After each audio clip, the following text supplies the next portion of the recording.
तो ये जो औषधि मैं बताऊँगा, ये सबके लिए काम करेगा जिनकी इम्यूनिटी वीक है, जिनकी बालों की समस्या है उनके लिए भी काम करेगा, जिनके पेट की गड़बड़ी है उनके लिए भी काम करेगा। स्किन की समस्या, ग्लो की समस्या बताएँ, उस पे भी काम करेगा। अगर बच्चों का हाइट कम हो रहा है, चंद्रसूर जो है आयुर्वेद स्टोर में मिलेगा। अश्वगंधा नाम की औषधि है, जी। ठीक है? ये भी हाइट बढ़ाता है। जो जी, बच्चे जी, जी। पैदा होते हैं थोड़ा मानसिक रूप से उतने नहीं होते ग्रोथ उनकी, तो क्या आपके पास उनके लिए भी कोई इलाज है? तो मैं आपके चैनल के माध्यम से मैं वो जादुई फ़ॉर्मूला मैं बता रहा हूँ, क्योंकि सरल है, आसान है और हमारी रसोई पैथी का है। जिनको भी पैरालिसिस का अटैक आया, सुबह में अटैक आया और गाइड किया तो शाम तक ठीक हो गए। और जिनको अस्थमा की समस्या, साँस फूल रहा है या खाँसी आ रही है, एलर्जी की समस्या, उनके लिए भी है।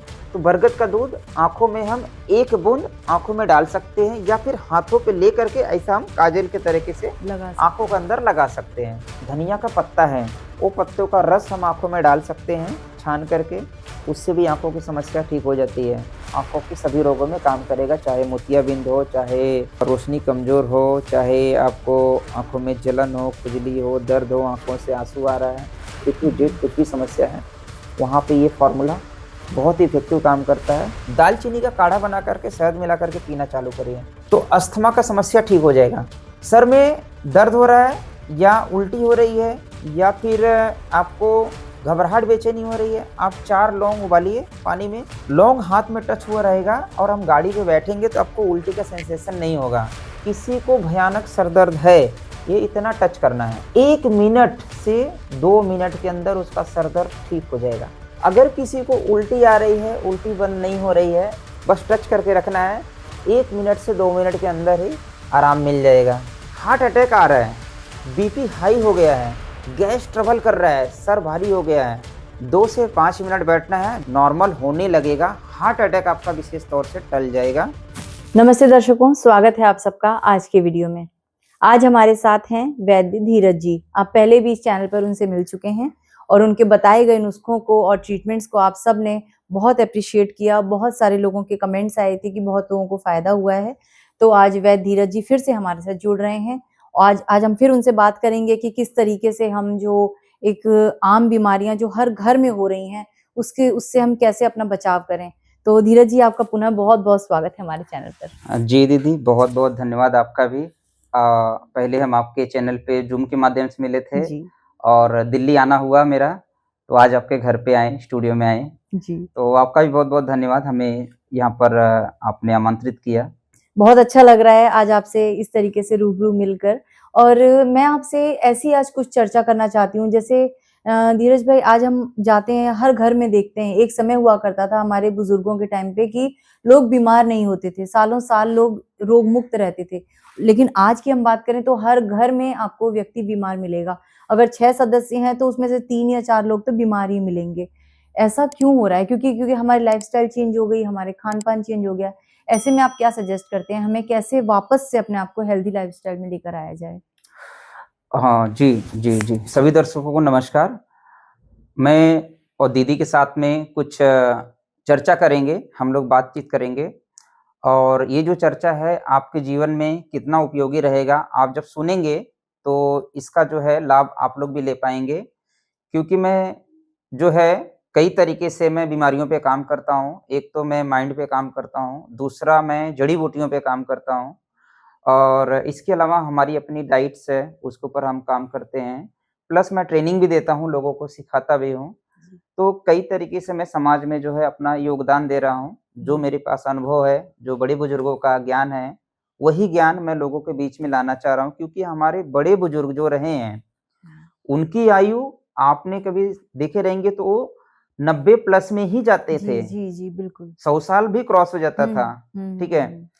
पर आज की जो समस्या है, तो मैं देख रहा हूँ बच्चे से लेकर के यंग पर्सन बहुत ज़्यादा बीमार हैं, बूढ़े तो है ही, जो हुँ, 40 के ऊपर हैं वो तो बीमार, वो 40 के ऊपर वाले ही बूढ़े में आ गए हैं, ऐसा हुँ। लगता जी, है जी, मुझे। जी, जी। ठीक है, तो वो तो बीमार है ही, पर हमारे जो देश का भविष्य है, जो बच्चे हैं, वो बहुत ज़्यादा बीमार हैं। जी। तो कहीं न कहीं आपने ही इसको शुरुआत किया था कि हमारी लाइफ़स्टाइल जो है गड़बड़ हो चुकी है, हुँ, थोड़ी बिगड़ चुकी है।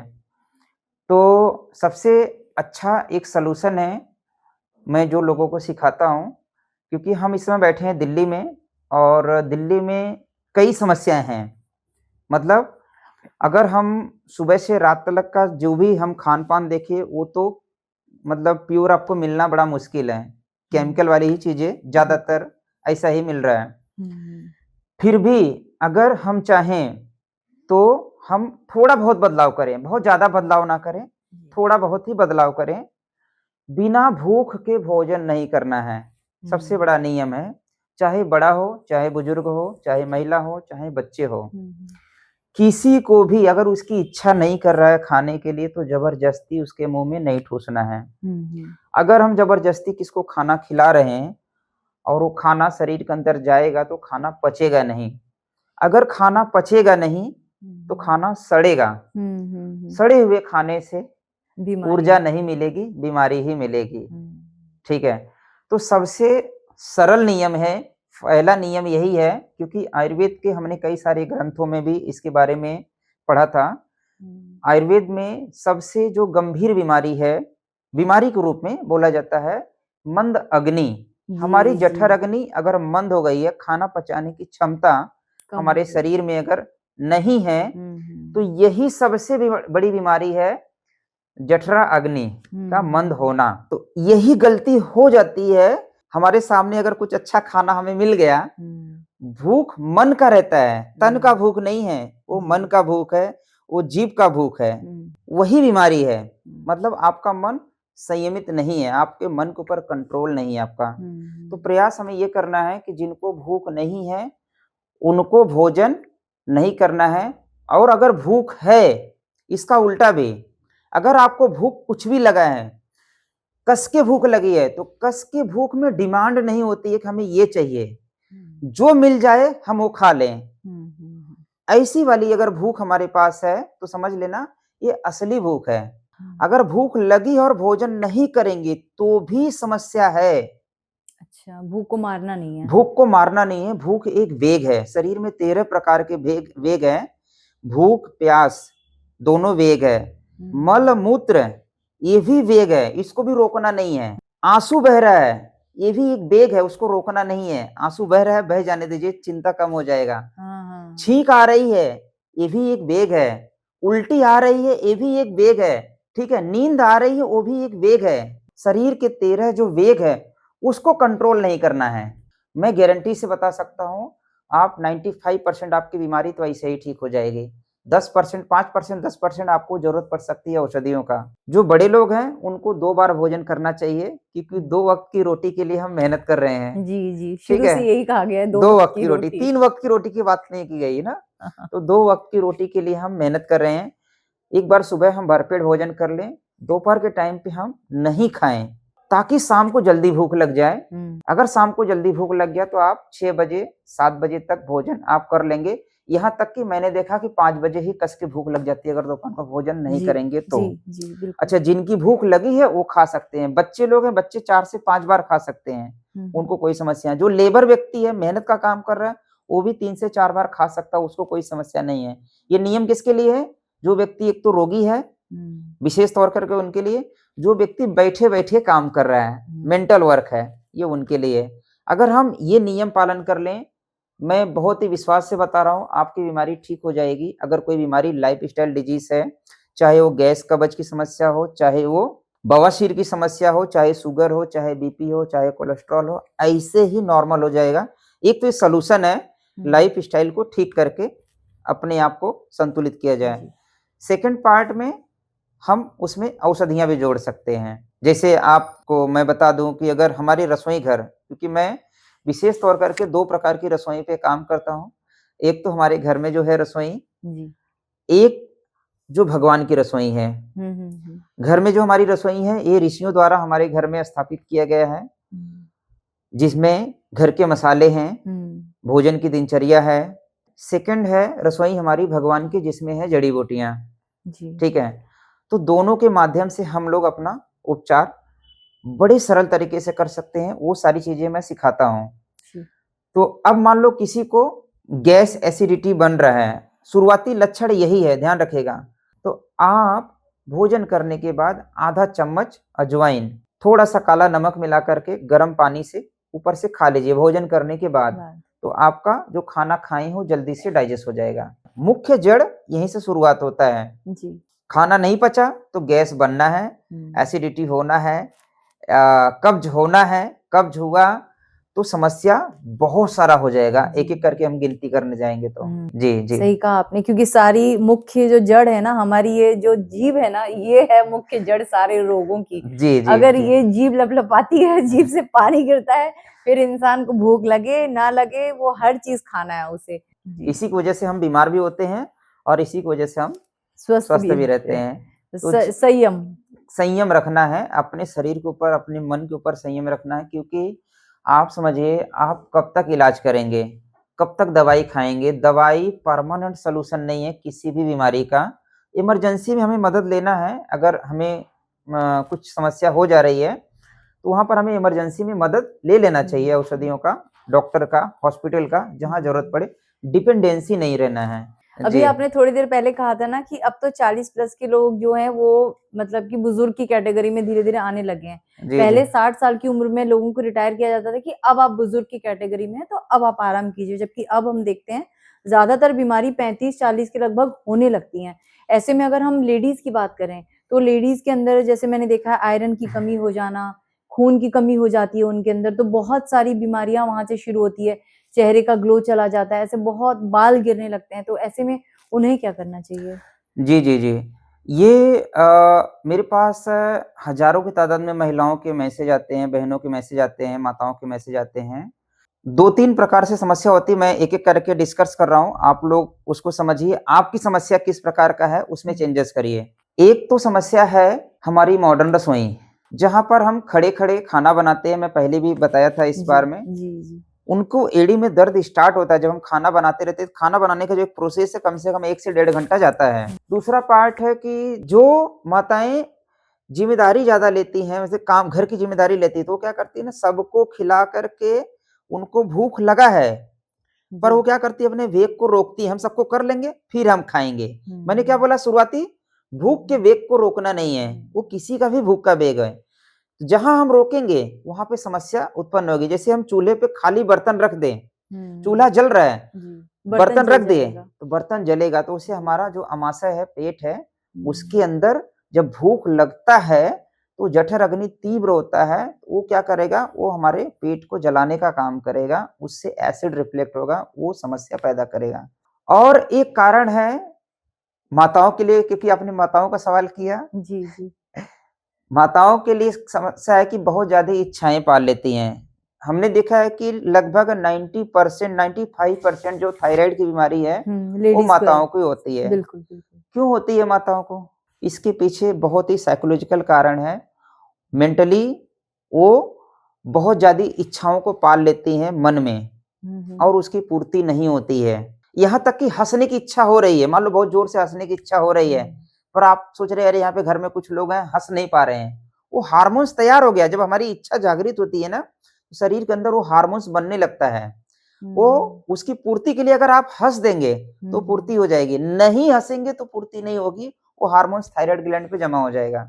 अच्छा, ओके। तो मैं उनको ये बोलता हूँ कि भाई बहुत ज़्यादा इच्छाएँ पालो मत और बाकी जो इच्छा रहे, हँसने की इच्छा है हँस लो, रोने की इच्छा है रो लो, आँसू हुँ, भी मत रोको, आँसू को बह हुँ। जाने दो। तो ऐसे कई सारी समस्या है और बहुत जगह पे ऐसे ऐसा भी देखा गया कि माताओं की ज़िम्मेदारी बहुत ज़्यादा रहती है, तो लोगों का स्वास्थ्य देखने के चक्कर में अपना स्वास्थ्य नहीं जी, ध्यान दे पाती जी, है। जी। टाइम से नहीं खाना, टाइम से नहीं सोना, हुँ, बहुत सारी समस्या है। हुँ, हुँ। अगर जिनको समस्या आ गई है, अब ठीक कैसे करें? एक तो मन को संयमित रखना है, हुँ, भोजन का रूटीन सही कर लीजिए, तो लगभग धीरे-धीरे ऐसा ही ठीक हो जाएगा। हुँ, हुँ। सेकंड पार्ट है, पेट संबंधित समस्याओं के लिए जैसे अभी सर्दी का मौसम चल रहा है, लोगों की इम्यूनिटी भी वीक रहती है बहुत सारे लोगों का। हुँ, तो ये जो हुँ। औषधि मैं बताऊँगा, ये सबके लिए काम करेगा, जिनकी इम्यूनिटी वीक है, उनके लिए भी काम करेगा। जिनकी बालों की समस्या है, उनके लिए भी काम करेगा, जिनके पेट की गड़बड़ी है, उनके लिए भी काम करेगा। स्किन की समस्या, ग्लो की समस्या हुँ, बताएँ, उस पे भी काम करेगा। इस समय आँवला ताज़ा मिल रहा है, अगर ताज़ा मिले, तो सुबह के टाइम पे जूस लीजिए, फ्रेश जूस 1 से 2 आँवला लीजिए, हुँ, कद्दूकस करके, थोड़ा-सा पानी मिला करके, पीस करके, उसमें हनी मिला करके, सिप-सिप करके सुबह-सुबह खाली पेट पीना चाहिए। तो हमारे पाचन अग्नि को तीव्र करेगा, गैस बन रहा है किसी को, एसिडिटी बन रहा है या कब्जियत की समस्या, उसको धीरे-धीरे वो ठीक करेगा, बॉडी को डिटॉक्स करेगा। तो सुबह के टाइम पे जूस ले लीजिए आंवले का, शाम के टाइम पे आंवले का पाउडर ले लेना है शहद के साथ में, शाम को जूस नहीं पीना है, रात को सोने से पहले। अच्छा, इससे आँखों की भी समस्या ठीक होती है। हाँ। ये महिला पुरुष दोनों लोग कर सकते हैं। सेकंड पार्ट है गिलोय। गिलोय सबके आस-पास में मिल जाता है, नहीं मिलता है तो आयुर्वेद स्टोर से ले लीजिए। तो गिलोय का पाउडर या गिलोय की लकड़ी लेकर के उसको हम उबाल करके सुबह-शाम 2 बार पी सकते हैं। गिलोय जो है बलवर्धक भी है। किसको शरीर कमजोर है, किसको दुबलापन है, शरीर को मोटा भी करना है, तो वो शरीर को मोटा भी करता है, इम्यूनिटी बूस्टर भी है, ब्लड को प्यूरिफाई भी करता है, लिवर को डिटॉक्स करता है, किडनी को डिटॉक्स करता है। बहुत ही प्यारी औषधि है लेकिन वो गिलोय। कड़वी लगती है। हाँ, तो गुड़ मिला लीजिए टेस्ट के अनुसार। हम टेस्ट के अनुसार उसमें गुड़ मिला सकते हैं, कड़वाहट नहीं लगेगा। हम उसको दूध में भी उबाल के पी सकते हैं, अच्छा लगेगा। उसका जूस भी हम लेकर के दूध में मिला करके पी सकते हैं। जिनको जो दुबलेपन है, पेशेंट है, उनको विशेष तौर करके मैं बोलता हूँ कि दूध में उबाल के पीजिए, आपका शरीर का ग्रोथ होगा। और एक जो है, जिनको शारीरिक समस्या आती है, उन माताओं को, उन भाइयों को लिए निवेदन है कि ब्रह्मचर्य का पालन करिए आप। क्योंकि आप अगर अति भोग करेंगे, तो आप रोगी रहेंगे, भगवान भी आपको ठीक नहीं कर सकते हैं। अपने मन को संयमित रखिए, अपने इंद्रियों को संयमित रखिए, ताकि आपका शरीर स्वस्थ रहे। जी। अब धीरज भाई अगर मैं देखूँ ना, तो पहले अगर मैं अपने बचपन की बात करूँ, तो जी। मैंने देखा था कि पुरुषों की हाइट बहुत ऊँची हुआ करती थी, लेडीज़ भी अच्छी हाइट होती थी। लेकिन धीरे-धीरे मैं ये चीज़ को नोटिस कर रही हूँ ना, समय के साथ ना हाइट कम होती जा रही है लोगों की। जी, जी, जी, जी। क्या ये पॉल्यूशन की वजह से है या इसके पीछे रीज़न क्या है? जी, जी, क्लाइमेट भी चेंज हो रहा है। इसके साथ में जो जो हमारा खान-पान का प्रभाव है, शरीर के ऊपर दुष्प्रभाव है, वो हो रहा है। व्यक्ति पहले फिजिकल एक्टिविटी खूब करता था, जी। आज के टाइम पे नहीं कर रहा है, ठीक है? और कुछ जेनेटिक भी है। तो पहले भी ऐसा हमने सुने कि भाई 100-200 साल पहले के जो लोग थे, तो उनकी भी हाइट खूब अच्छी होती थी, धीरे-धीरे कम होते गया। कई उसके कारण हैं। फिर भी अगर बच्चों का हाइट कम हो रहा है, तो हम क्या करें? मान लो बच्चों का किसी का हाइट बढ़ाना है, तो सबसे सरल सा उपचार है चूना।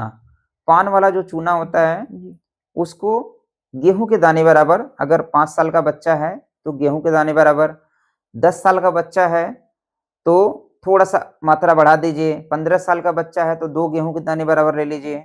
आप गर्म पानी में घोल करके या किसी जूस में घोल करके या दही में घोल करके एक बार दिन में कभी भी दे दीजिए। दिन में कभी भी दे दीजिए, सूर्य की उपस्थिति में, मतलब दिन के टाइम पे देना है, रात में नहीं देना है। तो इससे हड्डियाँ मजबूत होगी, इससे पाचन तंत्र अच्छा होगा, इससे पेट में जो कब्जियत की समस्या होती है, वो नहीं बनेगा। तो मेन वो काम कर रहा है औषधि पेट पे ही। जब पेट व्यक्ति का सही होना चालू होगा, फिर ऑटोमेटिकली बाकी समस्या सही हो जाती है। जी। कोई भी औषधियाँ हम जो लगभग देते हैं ना या बताते हैं, वो पहले जो ग्रोथ करने वाला औषधि है, वो पेट पे ही काम करता है।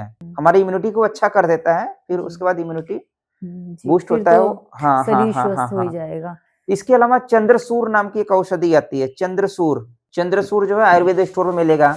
अश्वगंधा नाम की औषधि है, ठीक है? ये भी हाइट बढ़ाता है, और भी कई रोगों पे काम करता है, पर हाइट बढ़ाता है। तो जो बच्चे हैं, उनको आप चौथाई चम्मच से लेकर के आधा चम्मच अश्वगंधा का पाउडर दे सकते हैं सर्दी के मौसम में, ठीक है? गर्मी के मौसम में किसी को गर्म लगता है, तो मात्रा कम कर देना है, दूध में देना है, इसका योग है, ठीक है? दूध में मिला करके देना है। कभी भी दे सकते हैं? हाँ, सुबह शाम 2 बार दे सकते हैं। सुबह खाली पेट दे दीजिए, एक बार रात को सोने से पहले दे दीजिए, और शरीर में बल भी आएगा, हाइट भी बढ़ेगी। अब हम जैसे बच्चों की बात कर रहे हैं, तो मैं अगर ऑटिज्म पर आऊँ, जो बच्चे पैदा होते हैं थोड़ा मानसिक रूप से उतने नहीं होते ग्रोथ उनकी, तो क्या आपके पास उनके लिए भी कोई इलाज है? लगभग मैं बोलूँगा कि जड़ी-बूटियों में हर प्रकार का इलाज होता है। इसमें गलती रहती है बहुत ज़्यादा, बहुत सारे जगहों पे पेरेंट्स की गलती रहती है। अगर किसी का बच्चा ऑटिज्म का शिकार हुआ है, तो इसमें पेरेंट्स की गलती ज़्यादा रहती है। कई कारण होते हैं। एक तो जब बच्चा गर्भ में रहता है तो हमारे यहाँ पे आयुर्वेद में गर्भ संस्कार होते हैं, जी, जी, ठीक जी। है। आज के टाइम पे उसका कोई पालन नहीं नहीं, करता है, नहीं। ठीक है। तो जैसे मिट्टी को हमें समझिएगा इस बात को, क्योंकि ये जो बात निकली है ऑटिज्म का, ये कैसे होता है ये समझना है हमें सबको। जब हमें खेती करना रहता है मिट्टी में, तो मिट्टी की पहले जुताई होती है, फिर उसके अंदर से घास निकाला जाता है, कंकड़ पत्थर निकाला जाता है, फिर उसके अंदर खाद डाला जाता है। मिट्टी की उर्वरक क्षमता जब बढ़ जाती है तब बीज डाला जाता है, ठीक है। फिर समय-समय पर उसकी निराई-गुड़ाई होती रहती है। तो वैसे ही सेम टू सेम सिस्टम गर्भ का है माताओं का। यहाँ पर भी हमें 9 महीने का खान-पान समय के अनुसार, मौसम के अनुसार, ऋतु के अनुसार थोड़ा-थोड़ा, थोड़ा-थोड़ा चेंज करना है। तो एक तो ये गड़बड़ी हो जाती है, तो माताओं का कुछ बीमारी रहता है, उसका इफ़ेक्ट बच्चों को पड़ जाता है। सेकंड पार्ट है कि जो वैक्सीन्स लगते हैं बच्चों माताओं को या बच्चों को, उसके भी बड़े डेंजर साइड इफ़ेक्ट हैं। पर इंजेक्शंस तो हमने भी बचपन में लिए। हमारे समय की इम्यूनिटी अच्छी रहती थी लोगों का, मेहनत करते थे। हमारे पिताजी बहुत मेहनत किए थे। आपके पिताजी मेहनत किए थे, माताजी खूब मेहनत किए थे। हम लोग चूल्हे पे बना हुआ खाना खाते थे, गैस नहीं था। आज के टाइम पे हम 90% काम कर रहे हैं मेंटल वर्क, और फिजिकल एक्टिविटी हो नहीं रही है। तो शरीर में डस्ट जमा हो रहा है, डिप्रेशन है, मेंटली डिस्टर्ब है। पहले मेंटली व्यक्ति डिस्टर्ब नहीं रहता था, 10% दिमाग का काम रहता था, 90% शारीरिक श्रम होता था, ठीक है। पहले हमारा ज्वाइंट फैमिली होता था, तो हमें दूध भी अच्छा मिल जाता था, फल भी अच्छा मिल जाता था, अनाज भी अच्छा मिल जाता था, मेहनत भी अच्छा हो जाता था, रिश्ते भी सारे मिल जाते थे, सारे प्रेम भी मिल जाते थे, और व्यक्ति बहुत ही मतलब उत्साह के साथ जीता था, ठीक है। आज के टाइम पे वो सारी चीजों से हम कट चुके हैं, इसलिए वो शरीर में उस प्रकार के, अगर हम गलती से, जैसे जिसकी इम्यूनिटी कमजोर है या शारीरिक तौर से कमजोर है, उसको अटैक करता है वो समस्या, सबको नहीं होता है। पानी में कई प्रकार के केमिकल आ रहा है, ठीक है, भोजन में, अनाज में, ठीक है, सब में केमिकल है, हवा में केमिकल छोड़ा जा रहा है, हमें कुछ भी चीजें फ्रेश नहीं मिल रहा है। फिर भी अगर हम उसको खा के पचा ले रहे हैं, तो हमारे शरीर की क्षमता उतनी है, हम पचा सकते हैं। जिनकी पाचन अग्नि मंद हो गई है, उन्हीं को जल्दी से रोग होगा, और उसका इफेक्ट उनके आने वाले पीढ़ियों पे भी पड़ेगा। अब आ जाते हैं बच्चों को, अगर मान लो ऑटिज्म का समस्या हो गया है तो क्या करना है। सबसे पहला तो काम ये करना है कि जो हमारी दादी नानी जिस प्रकार से मसाज करती थी, वो मसाज जो है आज की माताएं नहीं कर रही हैं। अच्छा, बच्चे जब पैदा होते हैं तो पूरे शरीर की वो तेल से जो मालिश होती है, जी, मैंने अपने बेटे की खूब की है। जी। आज के टाइम पे मैं खुद कई सरकारी हॉस्पिटल में गया था, तो वहां पे लिख करके प्रचार कर रहे हैं कि बच्चों का तेल मालिश नहीं करना है, उसके साइड इफेक्ट होते हैं। तो लोग क्या कर रहे हैं, वो डॉक्टर का सुने, हॉस्पिटल का सुने, या नॉर्मल व्यक्ति का, दादी नानी का सुने जो अनपढ़ है। पर उनको ये समझना चाहिए कि हमारी दादी नानी जो है 90-100 साल जी के गई हैं, उन्होंने अपना जीवन जिया है, क्योंकि उनके पास वो अनुभव रहा है। तो वो वाली चीजें जो मालिश है वो छूट गई है। बच्चों को काजल लगाते थे, वो काजल छूट गया है। बच्चों को जो सर पे तेल रख करके तालू उसका मजबूत किया जाता है, ठीक है, वो छूट गया, क्योंकि ये ब्रेन संबंधी बीमारी है, ध्यान रखिएगा, ये ब्रेन डिसऑर्डर है। ये सारी चीजें छूट रही है धीरे धीरे। सेकंड पार्ट है कि अगर किसी को ऐसी वाली समस्या हो रही है, तो बच्चे को पहला तो बाजारू फूड बिल्कुल बंद, बाजारू सामान कुछ भी नहीं देना है, और उनको घर की चीजें, हल्का सुपाच्य भोजन देना है जो खा सकते हैं, जिसमें विशेष तौर से दलिया, खिचड़ी, हलवा, जूस, फल, ऐसी वाली चीजें देना है।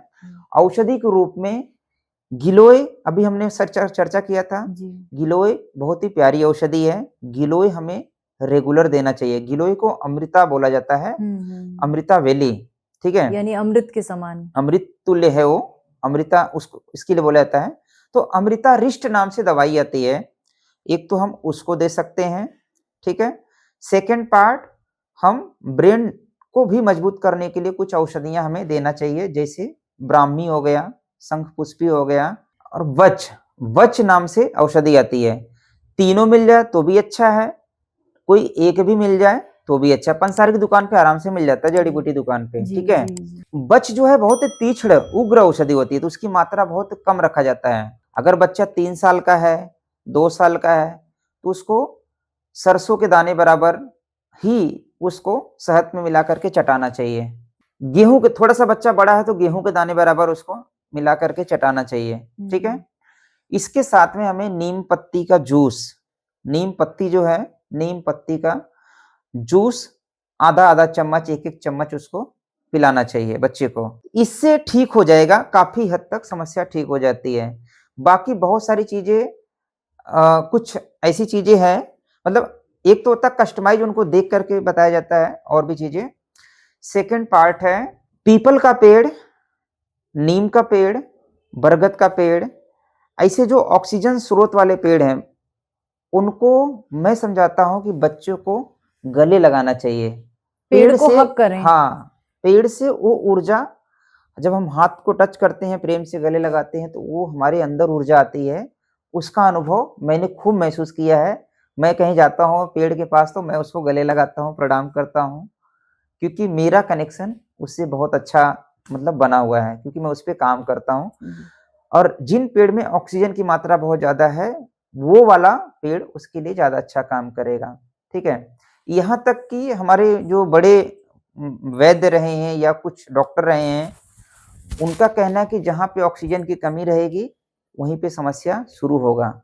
ब्रेन में ऑक्सीजन की कमी है तो ब्रेन डिसऑर्डर होगा, और पेट में ऑक्सीजन की कमी रहेगी तो पेट की समस्या बढ़ेगी। तो ऑक्सीजन की पूर्ति हमें करते रहनी चाहिए, उस प्रकार से हमारा जो है इन्वायरमेंट हमें रखना चाहिए। इसमें और भी कई सारे उपचार हैं, मैं उसमें बताऊंगा तो बहुत लंबा हो जाएगा मेरे ख्याल से। जी। हालांकि ये कस्टमाइज है, क्योंकि ऑटिज्म के जो बच्चे हैं, ये इनकी जो समस्या, मेरे पास कई सारे ऐसे पेशेंट आए हैं, उसमें से कई पेशेंट ठीक भी हुए हैं, उसके अनुभव भी हमारे पास आया है, जी। इसलिए ये चीजें बता रहा हूँ मैं। अभी जी, जैसे जी। हमने बात की, जैसे हम बीमारियों के ऊपर चर्चा कर रहे हैं, तो अब एक और मुख्य बीमारी आती है पैरालिसिस। पैरालिसिस के केसेस बढ़ते जा रहे हैं आज की डेट में, क्योंकि मेरा चैनल है और मैं हेल्थ से संबंधित चीजें डालती रहती हूँ, तो उसके कमेंट बॉक्स में बहुत सारे लोगों के आते रहते हैं कि हमारे घर में ये तो कैंसर और पैरालिसिस, ये 2 चीजें मैं देख रही हूँ दिन प्रतिदिन बढ़ रहा है। तो ऐसे में जिनको पैरालिसिस हो गया, अगर मैंने ये सुना है कि उन्हें हैंड टू हैंड अगर ट्रीटमेंट दे दिया जाए तो वो कई हद तक ठीक हो जाते हैं, जी, और जी, जिन्हें ट्रीटमेंट ना मिला हो, लंबा समय हो गया, तो उनके पास मतलब उन्हें जी, भी कुछ जी, ठीक करने की कोई गुंजाइश है? जी, जी, जी। पैरालिसिस के मेरे चैनल पे टेस्टिमोनियल पड़े हुए हैं जो ठीक हो चुके हैं। कैंसर के हमारे चैनल पे टेस्टिमोनियल पड़े हुए हैं जो ठीक हो चुका है। पर मेरा सवाल ये है आप सभी से, आप नॉर्मल से पैरालिसिस तक पहुँचे कैसे? तो जब आप कारण पे काम करेंगे तो आप यही देखेंगे कि उनका ब्लड प्रेशर बढ़ा हुआ रहता होगा, ठीक है? मेंटली डिस्टर्ब रहते होंगे, लाइफ़स्टाइल गड़बड़ रहा होता होगा, दवाइयों का डोज़ बहुत ज़्यादा होता रहा होगा, या ट्रीटमेंट समय पे उन्होंने नहीं लिया रहा होगा, ठीक है? नींद कम लेते रहेंगे, चिंता ज़्यादा रहता है, ठीक है? ये कारण पे काम करना है, ये वाली समस्या बहुत सारे लोगों को आ रहा है। अगर किसी को, मैं आपके चैनल के माध्यम से मैं वो जादुई फ़ॉर्मूला मैं बता रहा हूँ, क्योंकि सरल है, आसान है, और हमारी रसोई पैती का है, ठीक है? रसोई घर से बन जाएगा बड़े आराम से। तो जिनको भी पैरालिसिस का अटैक आया, क्योंकि हमने बताए थे कई सारे लोगों को ठीक हुए, बाद में उन्होंने टेस्टिमोनियल भी दिया, बना करके अनुभव का वीडियो बना करके भेजा कि सुबह में अटैक आया और गाइड किया तो शाम तक ठीक हो गए, 1 डे में। ठीक है, 1 दिन में पैरालिसिस ठीक हुआ। मैंने इसके ऊपर समझा करके फिर मैंने वीडियो बनाया था। जिनको भी पैरालिसिस का अटैक आया, उनके लिए ये है कि लहसुन का रस 1 चम्मच लेना है, अदरक का रस 1 चम्मच लेना है, 1 कप गर्म पानी में घोल लीजिए, 1 चम्मच शहद मिला करके उनको सिप-सिप करके पिलाइए, 1-1 घंटे में रिपीट करिए। सबसे बड़ी बात है, जिनको पैरालिसिस का अटैक आया, पहले उनका पेट की सफाई करवा दीजिए, क्योंकि उनका कब्ज रहा है। जिनको कब्ज रहेगा, लंबे समय तक रह रहा है, उनको जल्दी से ठीक नहीं होगा। अभी भी जिनको पैरालिसिस हो चुका है, उनको कब्ज की समस्या रहेगी, ठीक है? हमने नोटिस किया है ऐसा, बहुत बार अनुभव किया है कि कब्ज की समस्या उनको लंबे समय तक रहती है। तो फर्स्ट में जिनको पैरालिसिस का अटैक आया उनके लिए क्या है, 1 चम्मच लहसुन का रस, 1 चम्मच अदरक का रस, 1 चम्मच शहद गर्म पानी में घोल करके आप उनको सिप-सिप करके पिलाइए। प्लस साथ में आप उनको मालिश करना है, पूरे बदन पे मालिश करिए, सर पे मालिश करिए, जो भी आपके पास तेल है, उस तेल में कपूर मिला लीजिए, ठीक है? जो भी तेल आपके पास उपलब्ध हो, उससे मालिश करिए, बदन की मालिश करिए, तो आप देखेंगे 1 दिन में ठीक हो जाएगा, ऐसा हुआ है अनुभव। सेकंड पार्ट, एक औषधि और बता रहा हूँ, आप बना करके रख सकते हैं, जिनको पैरालिसिस है, पेट की सफाई का ध्यान देना है, पहले उनको विरेचक औषधि खिला करके पेट की सफाई करवा देना चाहिए, जैसे एरंड का तेल है, 2-2 चम्मच उनको पिलाइए गर्म पानी में घोल करके, या त्रिफला चूर्ण है, उनको पिलाइए, जो पुराने वाले हैं, ठीक है? उनको पिला करके उनका पेट की सफाई करवाइए। उनका भोजन हल्का सुपाच्य होना चाहिए, दलिया, खिचड़ी, जूस, फल, ऐसे ही चीजें रहे, हल्का सुपाच्य। सेकंड पार्ट है औषधि। एक औषधि दर्शकों को मैं बता दे रहा हूँ, ये जो योग है मल्टीपल बीमारी पे काम करता है। आप लोग इसको बना करके रखिए, खराब नहीं होता है कभी, क्योंकि वो फर्मेंट प्रोसेस होता है, खराब नहीं होता है। तो जिनको भी ये जो मैं औषधि बता रहा हूँ मल्टीपल बीमारी पे काम करेगा। पहले मैं नाम ले रहा हूँ, तो जो हार्ट के पेशेंट हैं, जो लकवा के पेशेंट हैं, जो हाई बीपी के पेशेंट हैं, जो लो बीपी के पेशेंट हैं, जो जॉइंट पेन के पेशेंट हैं, जिनको रक्त में अशुद्धियां हैं, जिनको मोटापा है, जिनको कमजोरी है, एक योग आप बना करके घर पे रख लीजिए। थोड़ा सा मेहनत जरूर लगेगा, पर बहुत ही लाभकारी है। इसमें 4 चीजों का योग है मात्र, और एक एडिशनल हमें मिलाना पड़ता है, मतलब टोटल 5 चीजों का योग है। लहसुन का रस निकालना है 100 ग्राम, अदरक का रस निकालना है 100 ग्राम, नींबू का रस निकालना है 100 ग्राम, सेव का सिरका, एप्पल विनेगर लाना है बाजार से 100 ग्राम। हो गया, चारों 100-100 ग्राम लीजिए, मिला करके रख लीजिए। मिला करके उसको लोहे की कढ़ाई में पकाना है हमें। 400 ग्राम से 300 ग्राम जब हो जाए, उसको ठंडा कर लीजिए। ठंडा करके किसी कांच के बर्तन में रख दीजिए और 100 ग्राम उसमें शहद मिला दीजिए। मिला करके अच्छे से मिक्स कर दीजिए, बस आपकी दवाई तैयार हो गया। अब ये दवाई आप उन रोगियों को गिफ्ट के तौर से भी दे सकते हैं, जिनको देना है बना करके, जिनके घर में ये जो मैंने बीमारी का नाम लिया, उन सभी जगहों पे काम करता है ये। बहुत ही फास्ट काम करता है, 15 दिन के अंदर आपको इफेक्ट दिखना ही दिखना है। अगर आपका पेट साफ है, अगर आपका भोजन सही है, हल्का सुपाच्य है, और जिनको अस्थमा की समस्या, सांस फूल रहा है या खांसी आ रही है, एलर्जी की समस्या, उनके लिए भी है। मल्टीपल बीमारी पे काम करेगा। मैंने जब वीडियो बनाया था इसको, बहुत सारे लोगों ने बनाया, बना करके बहुत सारे लोग ठीक हो गए, ठीक होकर के वीडियो बना करके भेजे कि धन्यवाद देते हुए कि आपकी वजह से मैं सालों से दवाई खा रहा था, मेरी दवाई बंद कर दिया मैंने। ये मेरा परिचित प्रयोग है, खूब अच्छा प्रयोग है, लगभग हर बीमारी पे प्रयोग है, इसलिए मैं इसके बारे में बता रहा हूँ। बिल्कुल नहीं, आपकी बताई हर औषधि जो अभी तक आप जो ये नुस्खे बता रहे हैं, मैंने देखा है ऑलमोस्ट ये बहुत कारगर हैं। और क्योंकि मैंने आपके चैनल को पूरा विजिट किया और मैंने वहाँ पे बहुत सारे टेस्टिमोनियल पढ़े हैं, उसी कॉन्फिडेंस के साथ मैं फिर आपके साथ जुड़ी थी कि जब इतने लोगों को फायदा हो रहा है, तो मेरे चैनल से जुड़े लोगों को भी इसका फायदा मिलना चाहिए। बस चलते-चलते आपसे एक चीज़ और जानना चाहूँगी धीरज भाई, आईसाइट की प्रॉब्लम बहुत है, मेरे जैसे बहुत लोग हैं जो चश्मा लगाते हैं। अब मेरे घर में मैं, मेरे बच्चा और भी बहुत सारे लोग हैं जिनकी कम उम्र से ही चश्मे की। तो मैंने आपका एक वीडियो देखा था वो बरगद के दूध वाला, कहीं लेकिन एक बार अंदर से थोड़ा-सा डर तो लगा था कि कहीं नुकसान ना कर जाए आँखों को। हमने जबकि टेस्टिमोनियल देखा है, फिर लेकिन अब हम ट्राई करने के लिए दोबारा ज़रूर उसमें कोशिश करेंगे। इसके अलावा आपकी एक आई ड्रॉप भी है, आप उसके बारे में भी बता रहे थे, तो आईसाइट के बारे में भी थोड़ा कुछ बताएँ? जी। पहले मैं इसके कारण पे जाऊँगा, फिर उसका निवारण पे बताएँगे, ठीक है? क्योंकि कारण समझना ज़रूरी है कि भई आज बच्चा पैदा हुआ, 5 साल के अंदर में चश्मा लग गया। क्या कारण है? 6 साल में, 7 साल में, 10 साल के बच्चे, 12 साल के बच्चे मोटे-मोटे चश्मे लग रहे हैं। ये बहुत दुःख की बात है। जिन आँखों से वो संसार को, रंगीन संसार को देख रहे हैं, वो आँखें वीक हो जा रही है शुरुआत में ही।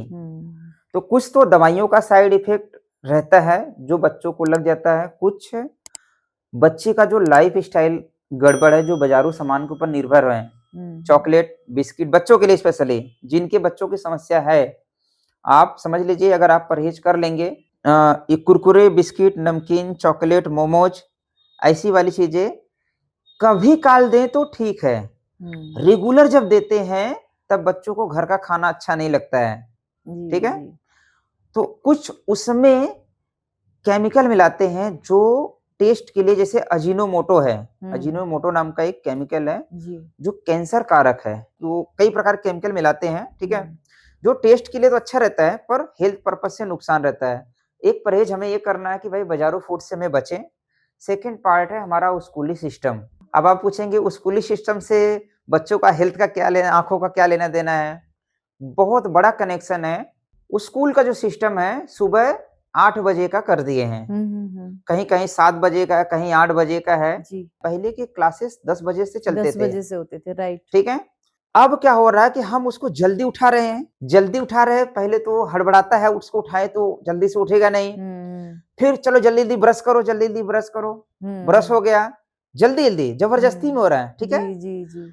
जल्दी-जल्दी बाथरूम जाओ, पर बाथरूम होता नहीं है। ब्रश हुँ। कर लिया, चलो जल्दी-जल्दी खाओ, पता चला गाड़ी हॉर्न बजाना चालू कर दिया, हाँ, हाँ। ठीक है? हम ज़बरदस्ती उसके मुँह में खाना ठूँसते हैं। पहले का कल का खाना जो खाया हुआ था, जी। वो आउट नहीं हुआ, वो प्लस हम दूसरा खाना ठूँस देते हैं शरीर के अंदर। हुँ। जैसे खाना खाता है, गाड़ी आया, गाड़ी पे डग, डग, डग, डग, डग, डग, डग, डग करते जा रहा है। खाना खाने के बाद कम से कम आधा घंटा हमें बैठना चाहिए। फिर उसके बाद गाड़ी में बैठे तो चलेगा। सब लोग बोलते हैं भाई खाना खाने के बाद तुरंत मेहनत मत करो, थोड़ा-सा रुक जाओ। जबकि लोग कहते हैं खाना खाने के बाद टहलना चाहिए। टहलना है, मेहनत नहीं करना है। हाँ, गाड़ी पे जब बैठते हैं ना, गाड़ी का एक हिलती है वाइब्रेशन वो। जो होता है ना, हाँ, हाँ। वो पाचन तंत्र को गड़बड़ करता है। अच्छा। ये एक बड़ी समस्या है। पहला खाना खाए नहीं थे, दूसरा खाना खिला दिए, बच्चा स्कूल में जाता है, स्कूल में बहुत बार उसको पोटी लगता है, पर वो डर के हुँ, मारे बोलता नहीं है, बेग हुँ। को रोकता है। ये गड़बड़ी शुरुआत से जब बच्चों को रहती है, तो उसका इफ़ेक्ट आँखों पे पड़ता है, पेट पे पड़ता है, उसका इफ़ेक्ट जो है बच्चों का बाल झड़ने लगता है कम उम्र में, ग्रोथ पे पड़ता है, दिमाग कमज़ोर होता है। ऐसी कई सारी समस्याएँ होती है और जो जंक फूड ज़्यादा खाते हैं, वो मोटे हो जाते हैं। स्कूल ऐसा होना चाहिए, मेरा एक सलाह है कि भई स्कूल के जो मास्टर साहब अगर देख रहे हैं, आप समझिए हम लोग जब स्कूल में पढ़ते थे, तो हमारा 10 टाइमिंग बजे का स्कूल था, 10 नॉर्मली से 10 4 बजे का, होता था। हाँ। हाँ, ये टाइमिंग रहती थी। हुँ, हम सुबह घर से मस्त खा पी करके बढ़िया से निकलते थे, हुँ। खेल-कूद बिल्कुल, करके सारी चीज़ें हो करके शाम को फिर आते स्कूल थे। जाते थे। जी, तो हमने दिन भर अपना एक्टिविटी किया, शाम को हाँ, आए, भूख लगी, खाना खाएँ, हाँ। फिर अपना शाम को रात फिर का थोड़ा बहुत खेल कर फिर हम पढ़ते फिर थे हाँ, और पढ़ते फिर थे। समय से सोते थे।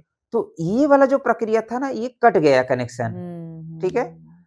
तो इस पे हमें सुधार करना चाहिए। जिनको ये वाली समस्या है आँखों का या पेट संबंधित या कोई भी बीमारी बच्चों को लगा है, तो हुँ, पहले इसमें बदलाव करिए। अगर बदलाव करेंगे तो जल्दी से रिज़ल्ट मिलेगा। जिनको भी ये समस्या हो जाए, तो सरल-सरल कुछ उपचार बताएँगे जो आराम से मिल जाए। आपने बात किया बरगद के दूध के बारे में, हाँ जी, हाँ ठीक है? जी। तो बरगद का पेड़ एक ऐसा पेड़ है जिसको वृक्षों का राजा माना जाता है, हुँ, हुँ। ठीक है? ऐसे तो राजा पीपल है, हुँ, पर हुँ। क्षेत्रफल के हिसाब से वृक्ष का राजा, उपराजा जो है बरगद भी है, उसको भी हुँ, माना जाता है, जी। ठीक है? बरगद के अंदर ऐसे गुण हैं, वो पूरे शरीर को कायाकल्प कर सकता है। जैसे अगर उसकी जटाएँ ना काटी जाए तो वो पूरा धरती पे फैलते ही जाएगा, जी। कभी खत्म नहीं होगा, जी, जी, जी। ठीक है? हाँ। तो उसके अंदर भगवान ने वैसी शक्ति दिया है, वैसा गुण दिया है। अब उसको हम जब प्रयोग करते हैं अपने शरीर के लिए तो पूरे शरीर को कायाकल्प कर सकता है। फिलहाल हम आँखों की बातें कर रहे हैं, तो आँखों के लिए बरगद का दूध हमने अपनी आँखों में डाल करके दिखाया था। हम लोगों को बहुत सारे लोग ने डरे थे, तो हम बोले भाई आप आ जाओ हम आपके सामने डाल के दिखा देते हैं। या हुँ, बहुत सारी जगह हम कैंप लगाने जाते हैं तो फिर वहाँ पे डाल के दिखाते हैं लोगों को, जी। तब लोगों का विश्वास जागता है। तो बरगद का दूध आँखों में हम 1 बूँद आँखों में डाल सकते हैं या फिर हाथों पे ले करके ऐसा हम काजल के तरीके से लगा आँखों सकते के हैं। अंदर लगा सकते हैं। बरगद का दूध थोड़ा गाढ़ा होता है, चिपचिपा लगेगा, तो घबराना नहीं है। हुँ, हुँ। घबराना नहीं है, चिपचिपा लगता है, उसका गुण है। अंदर नहीं चिपकेगा, बाहर पलकें जो है चिपकती है। हुँ, हुँ। तो बच्चे हों, बूढ़े हों, महिला हो, पुरुष हो, कोई भी है, आप जिनको भी आँखों की समस्या है, बरगद का दूध 1-1 बूँद सुबह-सुबह, सर्दी का मौसम है, तो सुबह में आप कभी भी जा कर के कर लीजिए। गर्मी का मौसम रहे तो सूर्योदय से पहले, उसके गुण ज़्यादा अच्छे रहते हैं। हालाँकि बाद में भी जाके डाल सकते हैं, अगर लेट हो गया कभी तो, पर सूर्योदय से पहले उसके गुण ज़्यादा अच्छे रहते हैं, जी, ठीक है? जी। तो हम प्रयोग कर सकते हैं बरगद का दूध। हुँ, सेकंड पार्ट है हमने शुरुआत में ही आंवले का प्रयोग बताया था। जी। तो जिनको भी आँखों की समस्या है, उनको आंवला पाउडर शहद के साथ में, सर्दी का मौसम है तो शहद के साथ में, गर्मी का मौसम है तो मिश्री के साथ में आंवला पाउडर, बच्चे हैं तो चौथाई चम्मच से आधा चम्मच, बड़े लोग हैं तो 1 चम्मच शहद, 1 चम्मच आंवला पाउडर मिला करके खाना चाहिए सुबह खाली पेट, रात को सोने से पहले। ताज़ा है तो आंवले का जूस ले लीजिए, शहद मिला करके पी लीजिए सुबह के टाइम पे, रात के टाइम पे पाउडर ही लेना है, ठीक है? एक तो ये पाउडर हो गया। मक्खन मिश्री, पहले मक्खन हमारे गाँव जी। में गाय होती थी, दूध जी। निकलता था, मक्खन बनता था, मक्खन मिश्री खाया जाता था। मक्खन मिश्री और काली मिर्च, मतलब बच्चे हैं तो 2 काली मिर्च, थोड़ा-सा 1 चम्मच मिश्री और 4-5 चम्मच मक्खन मिला करके भी बच्चों को खिलाएँ। तो इससे भी जो है आँखों की जो समस्या है वो जल्दी से ठीक हो जाती है, प्लस उनका ग्रोथ अच्छा होता है, ठीक है? बलवर्धक भी है ये। इसके अलावा हमारे रसोई घर में धनिया का पत्ता है। धनिया के पत्ते से, अगर केमिकल वाला पत्ता नहीं है, सीज़नेबल है, वो पत्तों का रस हम आँखों में डाल सकते हैं छान करके, उससे भी आँखों की समस्या ठीक हो जाती है। सफ़ेद प्याज का रस शहद मिला करके हम आँखों में लगाएँगे, उससे भी आँखों की समस्या ठीक जलन होती नहीं है। होगी? थोड़ी-सी जलन होती है, तो थोड़ा समय लगता है हल्का-सा, फिर ठीक हो जाता है। बड़े लोगों के लिए लगा सकते हैं, ठीक है? जो छोटे बच्चे हैं उनके लिए हमारी जो मॉडर्न माताएँ हैं, उनके लिए निवेदन है कि भाई जो परंपरा वाली चीज़ें चली आई थी बच्चों के हेल्थ के लिए, बाकी चीज़ें आप पकड़िए मत पकड़िए, बात की बात है। जो काजल माताएँ लगाती थी पहले, वो बड़े भाव से बनाते थे। दिवाली के टाइम पे बनाते थे, पूरा साल भर चलता था। उसमें कई प्रकार से बनता है, मैं आपको 2-3 प्रकार बता दे रहा हूँ काजल का। आप जो लोग वीडियो देख रहे हैं, आप भी बना सकते हैं, ज़रूर बनाइए। बड़े हो, महिला हो, पुरुष हो, बच्चे हो, सब लोग लगाइए, रात को टाइम पे लगा के सो जाइए और दिन में धो लीजिए, और बच्चे हैं तो दिन में भी लगा सकते हैं, कोई दिक्कत नहीं है, ठीक है? काजल अच्छा है, ठीक है? तो करना ये है कि सरसों का तेल मिले, करंज का तेल मिले या नीम का तेल मिले, तीनों में से कोई भी तेल मिले, वो तेल को बाती लगा करके जलाना है। उसका जो धुआँ है, उसको मिट्टी के बर्तन में इकट्ठा करना है, ऊपर से लगा करके इकट्ठा करना है। पाउडर हमने इकट्ठा कर लिया उसका, उसमें देसी गाय का घी मिलाना है, प्लस उसमें जैसे मान लो 10 ग्राम पाउडर है, तो लगभग 10 ग्राम हम घी मिला देंगे उसके अंदर, 20 ग्राम हो गया, उसमें आधा ग्राम से 1 ग्राम कपूर मिला देंगे पाउडर करके, ठीक है? उसमें इलायची का पाउडर भी थोड़ा-सा मिला सकते हैं, अच्छा। ठीक है? बहुत अच्छा रहता है। पाउडर मिला करके आप मिक्स करके रख लीजिए, आप आँखों में लगाइए, बहुत अच्छा रहेगा, आँखों की रोशनी बढ़ाएगी और लंबे समय तक आँखें खराब नहीं होगा। शायद हमारी माता ने वो सारी चीज़ें प्रयोग किया था, इसलिए आज हमारी इम्यूनिटी अच्छी है, इसलिए आज मैं गर्व से बोल सकता हूँ कि भाई वो काजल में आज भी दम है, जिसकी वजह से आँखें सुरक्षित है, जो कि मैं बहुत मतलब मेरा जो काम है, ऑनलाइन का काम है, बहुत ज़्यादा है। तो भी एकदम 6 बाय 6 की रोशनी, तो एक पार्ट ये हो गया। सेकंड है, एक मैं बनाता हूँ नेत्र औषधि।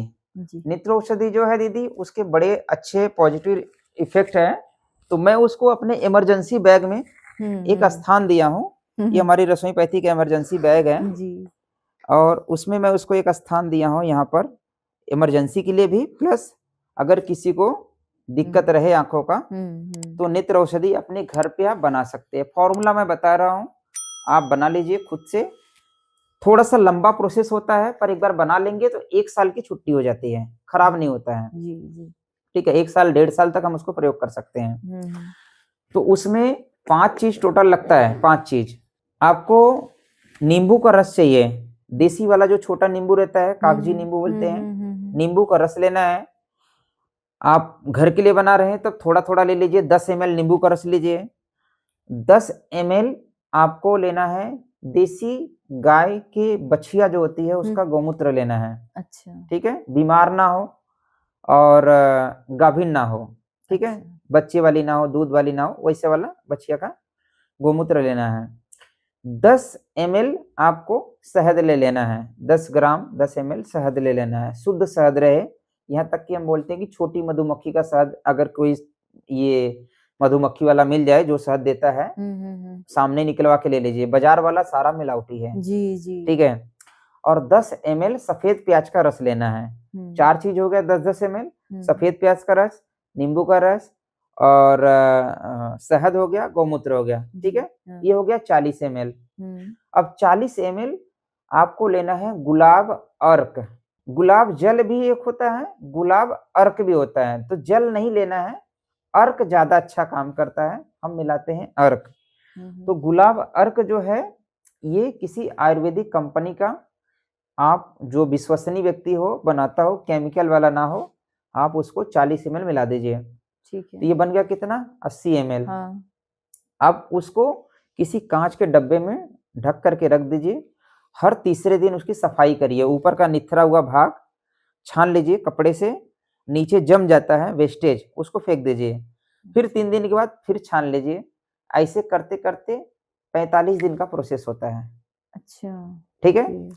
फिर उसमें से जो ऊपर का निथरा हुआ भाग रहता है, लगभग आपको 40-50 ml के आसपास 40 ml मिल जाएगा, बाकी तो वेस्ट हो जाता है, निकल जाता है। जी। ठीक है।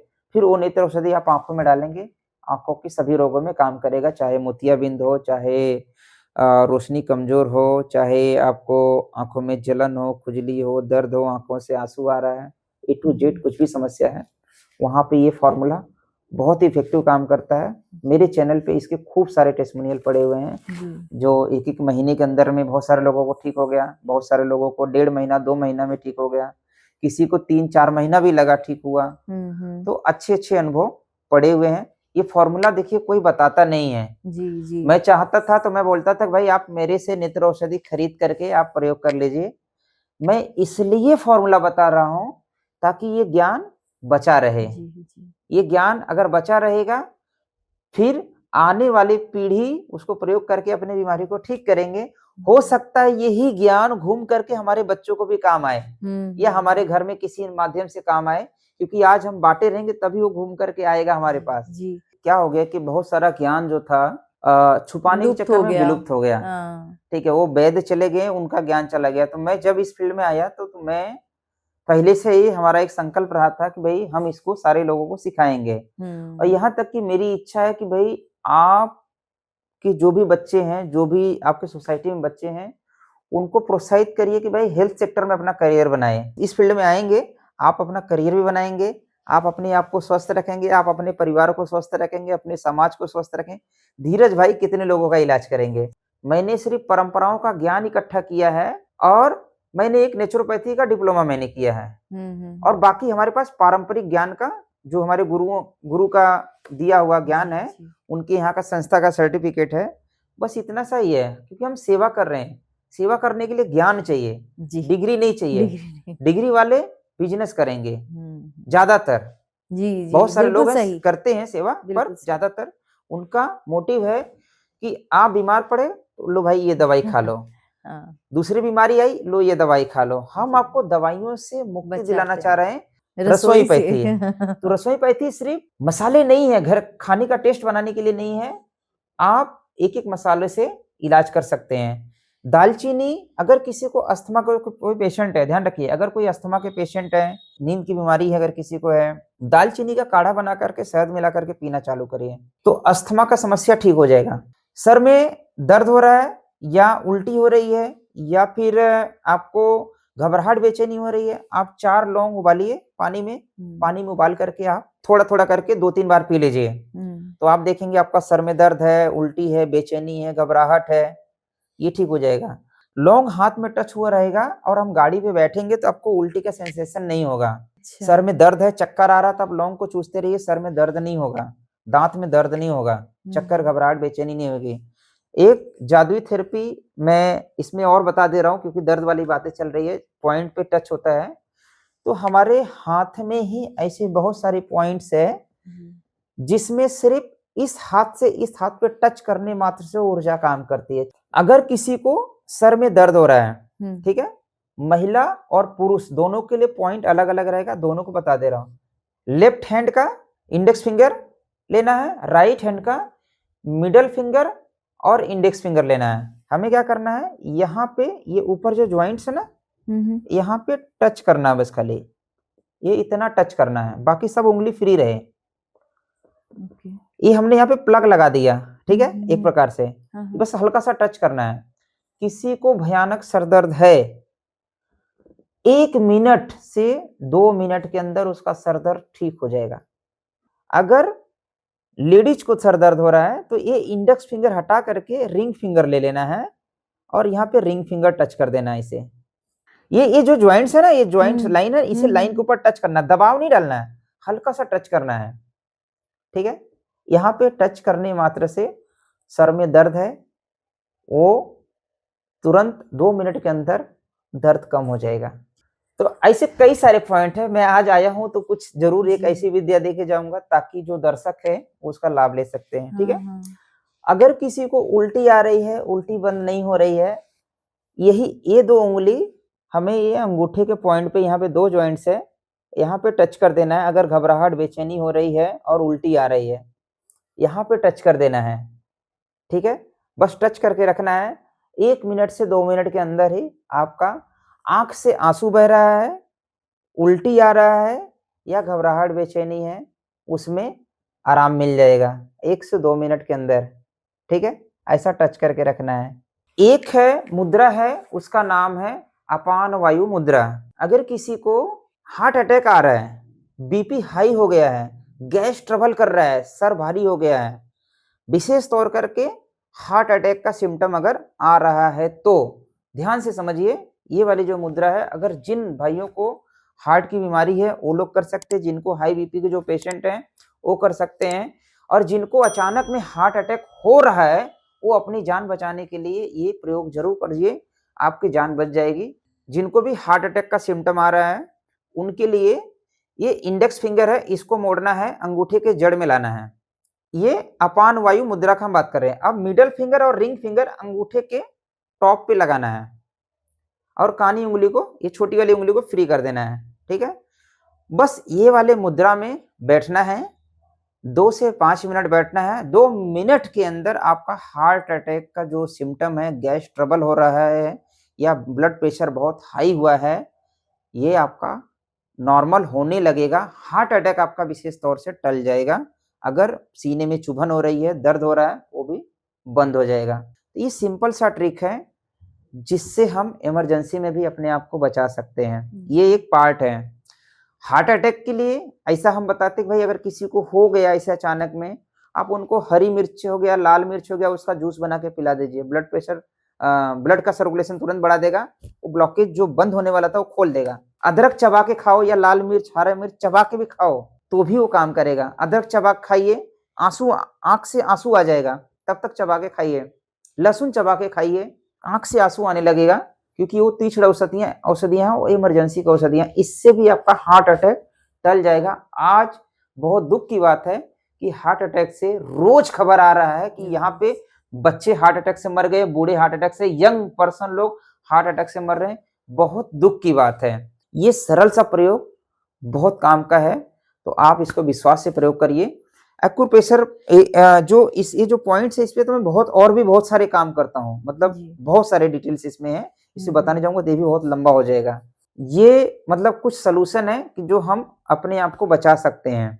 एक होम्योपैथी की दवाई आती है एक्वानाइट, ये औषधि भी जिनके घर में हार्ट के पेशेंट हैं या नॉर्मली कोई भी व्यक्ति है, अपने घर पे जरूर रख लीजिए। होम्योपैथी की दवाई है एक्वानाइट, 200 उसकी पोटेंसी, उसकी पावर है। कोई भी अचानक में आ गई बीमारी, कुछ भी A to Z, कुछ भी ऐसा अचानक में, अरे सर दर्द हो गया, अचानक में पेट में दर्द हो गया, अचानक में कुछ भी हो गया जिसमें व्यक्ति को डर लग रहा है, वो लक्षण मैच करना है। जिसमें व्यक्ति को डर लग रहा है वो दवाई 2 बूंद जीभ पर डाल दीजिए, तुरंत ठीक हो जाएगा।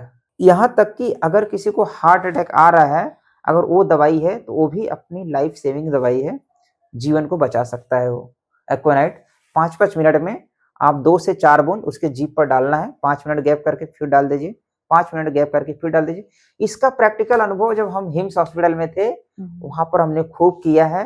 धीरज भाई, आप तो एक पूरा ग्रंथ है, एक खजाना है। आपके साथ बैठूंगी तो समय निकलता जा रहा है, लेकिन ये कभी विद्या नहीं खत्म होगी और इसमें बहुत सारी चीजें हैं। लेकिन मुझे लगता है आज के लिए हमने काफी आपसे ज्ञान लिया। दोबारा मैं आपसे फिर जल्द जुड़ूंगी, और जो आपने बताया कि पॉइंट्स वाले जो हैं, जी, अब जी, हम अगली चर्चा उस पर करना चाहेंगे कि किस पॉइंट पे किस तरीके से क्या किया जाए, तो किस तरीके से हम अपना बचाव कर सकते हैं, क्योंकि ये जी, भी जी, जी, अब जैसे दवाइयाँ खाने के लिए मान लीजिए एकदम वक्त नहीं है, हम कहीं बहुत इमरजेंसी में जा रहे हैं, जी, ऑफिस की मीटिंग है चलते फिरते, हम ये कभी भी कहीं भी कर सकते हैं। जी, जी, तो जी। अगली मैं आपके साथ जब भी मीटिंग रहेगी, मैं उसके ऊपर आपसे चर्चा करना चाहूंगी। ज़रूर, ज़रूर, ज़रूर। मैं चाह रहा हूँ कि इसमें बहुत सारे लोग जिनको ये ज्ञान विद्या सीखने की इच्छा है, वो लोग हमारे ट्रेनिंग्स में भी जुड़िए। ट्रेनिंग में जुड़ने से क्या होता है, एक कनेक्शन बनता है, आपसी जुड़ाव बनता है। जब जुड़ाव बनता है, तो उनका नंबर रजिस्टर किया जाता है। जो व्यक्ति ट्रेनिंग में जुड़ा हुआ रहता है, उनका रजिस्टर्ड नंबर रहता है, तो उनसे लगातार बातचीत होते रहती है। जिनका नंबर सेव हमारे पास है मोबाइल में, उनके कॉल्स हमारे यहाँ पे आते हैं, बाकी नंबर लगभग बंद रहते हैं, क्योंकि सबका उठा नहीं सकते हैं, जी, जी। ठीक है? तो आप लोग ट्रेनिंग में जुड़िए, विद्या सीखिए, ज्ञान सीखिए, आप ताकत बन जाइए हमारी, और हमें भी ऐसा महसूस होगा कि भाई ये हमारी अपनी ज़िम्मेदारी नहीं, ये सबकी ज़िम्मेदारी है ना? जी, जी, तो सब लोग जुड़ कर के अपने-अपने क्षेत्र में अगर काम करेंगे, जी।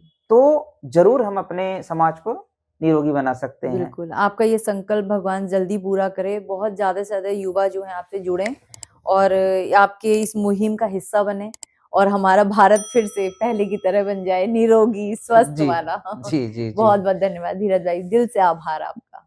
ठीक है दीदी, नमस्कार। नमस्कार।